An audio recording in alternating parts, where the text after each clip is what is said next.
दोस्तों 13 अप्रैल 2024 को ईरान ने किया इसराइल पर अटैक। ईरान ने इसराइल पर 300 से ज़्यादा मिसाइल और ड्रोन लॉन्च किए।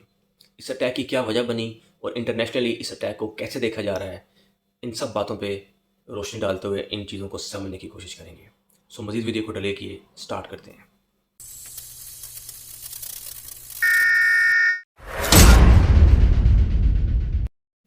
ईरान और इसराइल का जो कॉन्फ्लिक्ट अब देखा जा रहा है और इस एयर अटैक को जिस तरह देखा जा रहा है, सबसे पहले इस बात को समझने की कोशिश करते हैं कि हिस्ट्री में इन दोनों के रिलेशन, दोनों ममालिक के रिलेशन कैसे रहे हैं। अगर हिस्ट्री में जाके देखें तो इन दोनों ममालिक के रिलेशन कुछ खासे अच्छे नहीं रहे। इससे पहले भी ये दोनों एक दूसरे के एसेट्स पर अटैक करते रहे हैं, लेकिन ये कभी भी इन्होंने एडमिट नहीं किया कि ये अटैक एक दूसरे पे जब करते हैं तो इसको एडमिट करें। ये हमेशा एक दूसरे के ऊपर ब्लेम करते रहे हैं, लेकिन एडमिट कभी नहीं किया। इससे ये बात साबित होती है कि ये दोनों ममालिक कभी भी एक दूसरे के खैरख्वाह नहीं थे। ईरान के बहुत ही सुप्रीम और सुपीरियर लीडर में से एक सैयद अली हुसैनी, जो कि हमेशा इसराइल के अगेंस्ट रहे हैं और इन्होंने हमेशा इसराइल के खात्मे के लिए जद्दोजहद की है। उन्होंने इवन दो ये भी स्टेटमेंट दी थी कि इसराइल एक कैंसर की रसूली की तरह है जिसे एक ना एक दिन ख़त्म होना है। इससे ये बात साबित होती है कि इसराइल और ईरान के रिलेशन कभी भी अच्छे नहीं रहे। आखिर ईरान को इसराइल पर अटैक करने की ज़रूरत क्यों महसूस हुई? इससे पहले ईरान ने कभी भी इसराइल पर डायरेक्टली अटैक नहीं किया, लेकिन इस बार ईरान को डायरेक्ट अटैक करने की ज़रूरत क्यों महसूस हुई, ये बात समझना बहुत ज़रूरी है।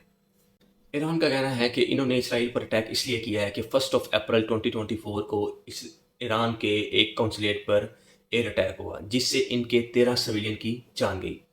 इससे ये बात साबित होती है कि ईरान ने इसराइल पर अटैक इसलिए किया है क्योंकि इनके एक कौंसलेट पर अटैक हुआ था, जिससे उनके सिविलियन की जान गई। यानी कि इन्होंने फ़लस्तीन की हमायत के लिए अटैक नहीं किया, बल्कि अपने कौंसलेट के जवाबी हमले पर इन्होंने एयर अटैक किया है।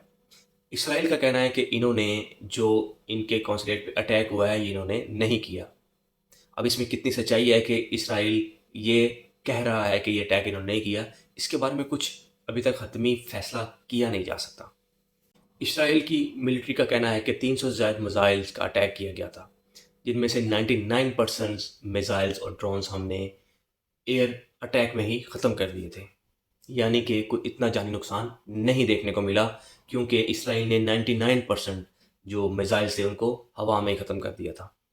यूएस के प्रेसिडेंट जो बाइडन ने कहा है कि हम इस अटैक की पुरज़ोर मज़म्मत करते हैं, हम हर तरह से इसराइल के साथ हैं और हम हर तरह की सिक्योरिटी इसराइल को प्रोवाइड करेंगे। इसके जवाब में ईरान के आर्म फोर्स ऑफ स्टाफ ने ये कहा है कि अमेरिका इसराइल को बैक करना बंद करे। अब देखते हैं कि यूके के प्राइम मिनिस्टर ऋषि सुनाक ने इस अटैक के बारे में क्या कहा है। Iran launched a barrage of missiles and attack drones across the Middle East towards Israel. This was a dangerous and unnecessary escalation, which I've condemned in the strongest terms. Thanks to an international coordinated effort which the United Kingdom participated in, almost all of these missiles were intercepted, saving lives not just in Israel but in neighbouring countries like Jordan as well. The RAF sent additional planes to the region as part of our existing operations to counter Daesh in Iraq and Syria. I can confirm that our planes did shoot down a number of Iranian attack drones, and I want to pay tribute to the bravery and professionalism of our pilots flying into the face of danger to protect civilians.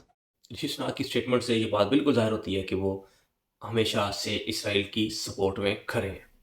Israel के defence foreign minister ने ये statement दी है कि इस attack से कोई जानी नुकसान तो नहीं हुआ, लेकिन ईरान के कुछ मिसाइल उनकी हदूद में गिरे हैं, जिससे उनका एक फ़ौजी अड्डा तबाह हुआ है।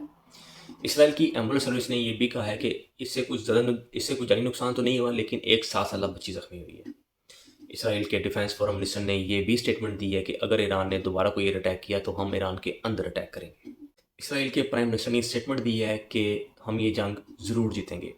उनका नेक्स्ट मूव क्या होगा, उनका नेक्स्ट प्लान क्या है, अभी कुछ कहा नहीं जा सकता। इन फ्यूचर इन दोनों मुल्कों को क्या कॉन्सिक्वेंसेस फेस करने पड़ सकते हैं एक दूसरे के साथ जंग करके?